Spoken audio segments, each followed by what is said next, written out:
যখন পারফেক্ট মুডে থাকবে তখন কবুতর একাই উঠবে ভাই, আপনার কিছু করা লাগবে না। কিন্তু এই কবুতরটা ছাড়ার পরে যখন বাসা খুঁজে না পাইতো, ও আবার আইসা আমার বাসায় নামতো। আসলে এইটা হচ্ছে আমরা যারা কবুতর পালি আমাদের সবচেয়ে প্রিয় দৃশ্য। যেই সব কবুতর ডিগবাজি দিতে দিতে নিচে পড়ে যায় কিংবা অনবরত ডিগবাজি দিতেই থাকে, সেই সব কবুতর আমার পছন্দ। হ্যাঁ যাও, এটা তোমাদের কি এখন থাকার জায়গা নাকি? এখন উড়ার সময়, এখন কোনো বাচ্চা করা যাবে না, ভাগো। আসসালামু আলাইকুম দর্শকবৃন্দ, কি অবস্থা সবার, কেমন আছেন আপনারা? আপনাদের সবাইকে আমার নতুন একটা ভিডিওতে স্বাগতম। দর্শকবৃন্দ, বৃষ্টির দিন ভেবেছিলাম কবুতর ছাড়বো না, কিন্তু যখন বৃষ্টিটা একটু কমছে আমি কবুতর ছাড়ছি। কবুতর ছাড়ার পর থেকে ভাই নতুন আর এক খেলা শুরু হয়েছে, সেটা হচ্ছে এরকম হালকা হালকা হয়ে বৃষ্টি পড়তেই আছে পড়তেই আছে। আর এইদিকে কবুতর উঠছে আর উঠছে, এমন ফ্লাইং করতেছে কবুতর যে আমরা কবুতরকে কিছুই করতেছি না, কবুতর একাই উঠতেছে। দেখেন কবুতর উঠতেছে আর ফ্লাইং মুডে আসা। আমি যে একটা কথা বলি যে কবুতর একা একাই ফ্লাইং মুডে আসবে, এই যে দেখেন আমরা কবুতর গুলাকে বাইরে ছাড়ছি, বাইরে ছাড়ার পরে ওরা একা একাই ফ্লাইং মুডে আসছে। দেখছেন কবুতরকে কিছু করা লাগতেছে না, আমরা দাঁড়ায় আছি কিন্তু কবুতর একা একাই উঠতেছে। কবুতরের পাখা যখন ঠিক হবে, ঠিক আছে, কবুতর যখন পারফেক্ট মুডে থাকবে তখন কবুতর একাই উঠবে ভাই, আপনার কিছু করা লাগবে না।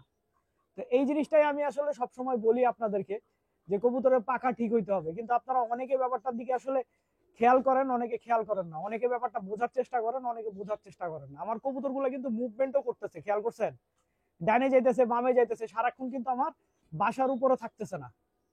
এটা যখন আরো ফর্মে আসবে তখন দেখা যাবে কি জানেন, কবুতর একবার এই যে মনে করেন যেই দিকে আছে এখন এই দিক থেকে উল্টা দিকে যাবে, আরেক দিকে যাবে, একদিক থেকে কবুতর 1 কিলো যাবে, তারপরে উল্টা দিক থেকে আবার 1 কিলো পিছন থেকে কবুতর ঘুরে আসবে। এরকম আসলে রেগুলার করতে থাকবে যখন কবুতর ফর্মে আসবে। এই মুহূর্তে কবুতর যেমন মনে করেন আপনার মনে করেন ফর্মে আসার সাথে সাথে কবুতরের শরীরের কিন্তু মনে করেন এই যে ফ্লাই করতেছে, কবুতরকে সেরকম খাবারও দিতে হবে।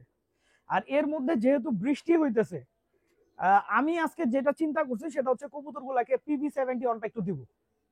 কারণ হচ্ছে PB71টা এমন একটা ওষুধ যেটা আসলে ঠান্ডার জন্য হালকা হালকা কাজ করে, আবার কবুতর রিকভারির জন্য কাজ করে। যেহেতু বৃষ্টির মধ্যে অন্য কোনো রিকভারি দেওয়া যাবে না, এই কারণে আসলে PB71টা আমি আসলে ব্যবহার করব। এদিকে দেখেন আমার বাসার যেসব অলস কবুতর আছে, ঠিক আছে, এদের উড়ার কোনো আগ্রহ নাই বা ইচ্ছা নাই, এরা দেখেন খুব সুন্দর একা একা, আমি ট্র্যাপিং খুলে দিছি, এরা ভিতরে ঢুকে গেছে।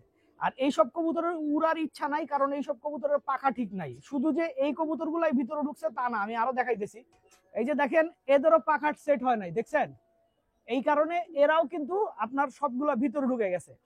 তো এই কবুতরগুলাও আস্তে আস্তে পাখা সেট হবে, কিন্তু সময় লাগবে। কারণ কিছু কিছু কবুতর আছে যেগুলো 9 নাম্বার পর পড়তেছে কিংবা পড়বে, এরকম আসলে বেশ কিছু ব্যাপার আছে। যেমন আমি কিছু কবুতর ধরে দেখাই, আমার হাতে এই মুহূর্তে একটা কবুতর দেখতেছেন আপনারা, দেখেন এই কবুতরটা কিন্তু 8 পর পর্যন্ত ক্লিয়ার হয়েছে, দেখছেন? আর এই বাকি দুইটা, এই দুইটা কিন্তু পুরনো পর, এই যে দেখেন পুরনো পর, দেখছেন? তো এই কবুতরটার পর হয়তো আজকে কালকের মধ্যে একটা পড়বে। আর কবুতরের পর পড়ার আগেও কিন্তু কবুতরের পাখায় ব্যথা থাকে, ব্যথার কারণে কবুতর দেখা যায় মনে করেন আপনার উঠতে চায় না। তো আমি এখানে যে কয়টা কবুতর ভিতরে ঢুকছে, আমি প্রত্যেকটা কবুতর যদি ধরি আপনারা দেখবেন প্রত্যেকটা কবুতরের পাখাতেই একটা না একটা সমস্যা আছে।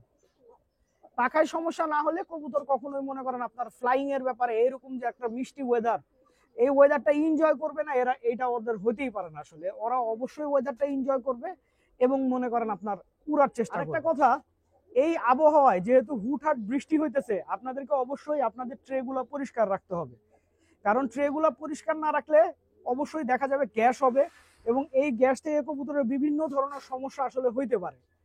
তো আমি আজকে আমাদের সবগুলো ট্রে পরিষ্কার করছি আলহামদুলিল্লাহ, যাতে আমার কবুতরগুলো ভালো থাকে, কারণ বৃষ্টিটা আরো 2-1 দিন স্থায়ী হবে। হ্যাঁ, আমি রাজশাহী থেকে যে কয়েকটা কবুতর নিয়ে আসছি, এর মধ্যে সবচাইতে বেশি পালানোর চেষ্টা করছে এই কবুতরটা।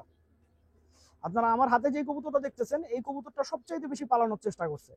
আমি যখনই ওরে বাইরে ছাড়ি, ও বাইরে ছাড়ছি আরো মনে করেন 20 দিন আগ পর্যন্ত, ও দেখা যায় তো উঠতো, উইরা মনে করেন হাইট নিত, হাইট নিয়ে মনে করেন একদিকে দৌড় দিত তো দিতই, ওরে আমি আর খুঁজেই পাইতাম না।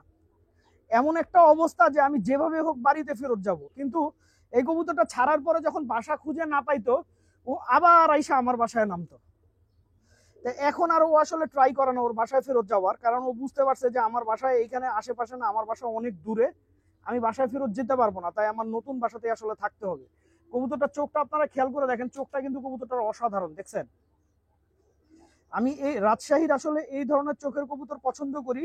আর আমি সেই কবুতরই পছন্দ করি যেই কবুতর পাল্লায় ভালো করে। হ্যাঁ, কবুতর ফ্লাই করতে হবে, ডিগবাজি দিতে হবে। আমি আসলে কবুতরের ডিগবাজিও পছন্দ করি।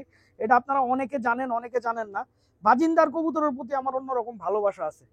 এবং আমার বাসায় আসলে যারা আসছেন পাল্লা টাল্লার সময় বা গেমের সময়, আপনারা হয়তোবা দেখছেন যে আমার বাসায় যে কয়টা কবুতর গেমে যায় বা পাল্লায় যায়, ঠিক আছে, প্রত্যেকটা কবুতর বাসায় আসার পরে মিনিমাম 20টা করে ডিগবাজি দেয়। এইটা আসলে আমার ভালো লাগে। আমার ভালো লাগা যে কবুতর মনে করেন আপনার ফ্লাইও করবে আবার ডিগবাজিও দিবে, এই আর কি। কিন্তু হ্যাঁ, একটা কথা, যেই সব কবুতর ডিগবাজি দিতে দিতে নিচে পড়ে যায় কিংবা অনবরত ডিগবাজি দিতেই থাকে, সেই সব কবুতর আমার পছন্দ না। হ্যাঁ, আমার কবুতর ডিগবাজি দিবে। কিরকম ডিগবাজি দিবে আপনাদেরকে একটু বলি। আমার কবুতর ডিগবাজি দিবে হচ্ছে, মনে করেন যখন কবুতরটা নিচে নামা শুরু করবে তখন কবুতরগুলো ডিগবাজি দিবে। আবার যখন বেশি নিচে আইসা পড়বে তখন আর ডিগবাজি দিবে না। এই ধরনের কবুতর ভাই আমার সবচাইতে বেশি পছন্দ। দর্শকবৃন্দ, এই যে দেখেন আমি থরের ঘরের গেট খুলে রাখছি, এর মধ্যে থরের ঘরে কতগুলা কবুতর ঢুকে গেছে। এর আগে কিন্তু এই থরের ঘরে ঢুকে কবুতরের গায়ে ইঁদুরের আঠা লাগছিল। হ্যাঁ, এদেরকে এখন যেভাবে হোক বের করতে হবে, কারণ আমার থরের ঘরে প্রচুর ইঁদুর। আর এই ইঁদুর ধরার জন্য বিভিন্ন জায়গায় আঠা দেওয়া, এই আঠাগুলা কবুতরের গায়ে লাগিয়া যায়। বাইর হোক, বাইর বাইর বাইর বাইর বাইর বাইর হোক, বাইর হোক, বাইর হোক। এদেরকে, এরা যে কি একটা লুটতরাজ চালায় যদি থরের ঘরে ঢুকে, এটা আপনাদেরকে বলে বুঝাইতে পারবো না, বুঝছেন। এই যে দেখেন একটা একটা করে বের করা হইতেছে, দেখছেন।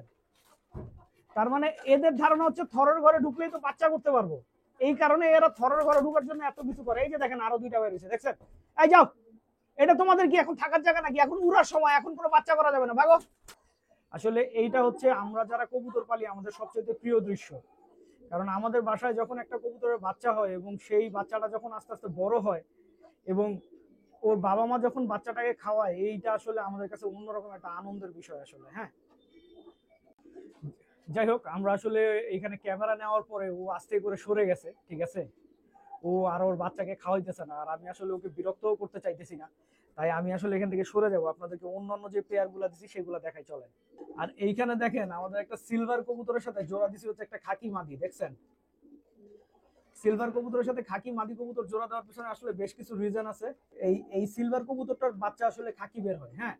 আর এই মাদিটা একটা খাকি কবুতর।